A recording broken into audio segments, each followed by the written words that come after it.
सरफरोशी की तमन्ना अब हमारे दिल में है, देखना है जोर कितना बाजुए कातिल में है। चिंगारी आज़ादी की सुलग उठी है सीने में, ये देखो जुल्म की दीवार गिर गई है जीने में।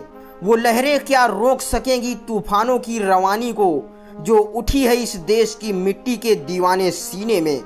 नमस्कार आदरणीय प्रधानाचार्य जी, सभी शिक्षकगण, अभिभावकगण और मेरे प्यारे साथियों, आप सभी को स्वतंत्रता दिवस की हार्दिक शुभकामनाएं एवं बधाई। मैं आज खुद को सौभाग्यशाली समझता हूं कि मुझे हमारे भारत देश के 79वें स्वतंत्रता दिवस पर कुछ शब्द कहने का अवसर मिला है। 15 अगस्त 1947 को 200 वर्षों की गुलामी के बाद भारत ने आज़ादी की सांस ली, लेकिन क्या आपने कभी सोचा है इससे पहले क्या हुआ था? किसी माँ ने अपना बेटा खो दिया, किसी बहन का भाई फांसी पर चढ़ गया, किसी बच्चे ने अपने पिता को तिरंगे में लिपटा देखा। गुलामी सिर्फ जंजीर नहीं थी, वो हर धड़कन पर पहरा था।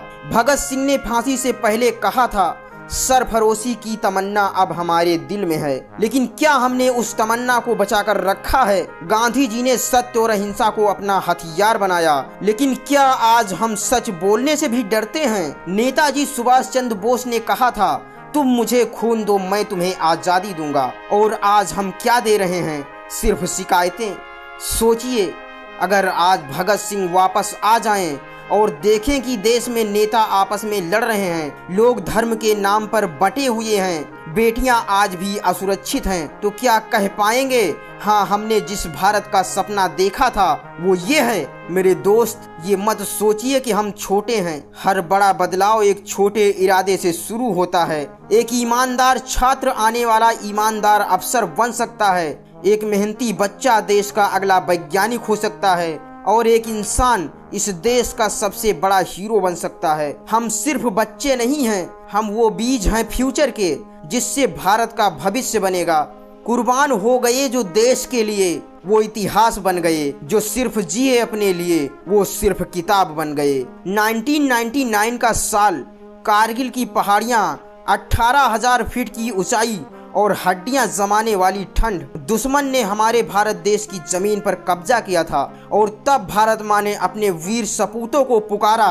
ऑपरेशन विजय, जिसका हर सिपाही जानता था कि नीचे उतरना मुश्किल है, लेकिन फिर भी वो चढ़े। कैप्टन विक्रम वन्ना ने कहा, ये दिल मांगे मोर, और उन्होंने देश के लिए सब कुछ दे दिया। लेफ्टिनेंट अनुज नैयर, राइफलमैन संजय कुमार, ग्रेनेडियर योगेंद्र यादव, सभी ने अपने जान की बाजी लगा दी। उनके खून से कारगिल की बर्फ लाल हो गई थी, लेकिन तिरंगा को उन्होंने झुकने नहीं दिया था। हजारों परिवारों की आंखों में वह दर्द अभी तक सूखा नहीं था जो 1999 में कारगिल में बरस गया था। और यहाँ पाकिस्तान ने 22 अप्रैल 2025 को एक चाल और चली और 26 निर्दोष नागरिकों को उनका धर्म पूछकर मारा, लेकिन हमारे भारत देश ने उनको इसके बदले ईंट का जवाब पत्थर से दे दिया और उनके होश ठिकाने लग गए। 7 मई को 23 मिनट में ऑपरेशन सिंदूर के द्वारा 9 आतंकी ठिकानों पर सटीक मिसाइल हमले किए और उनके मुल्क में घुस कर मारा और उनको उनकी औकात दिखा दी।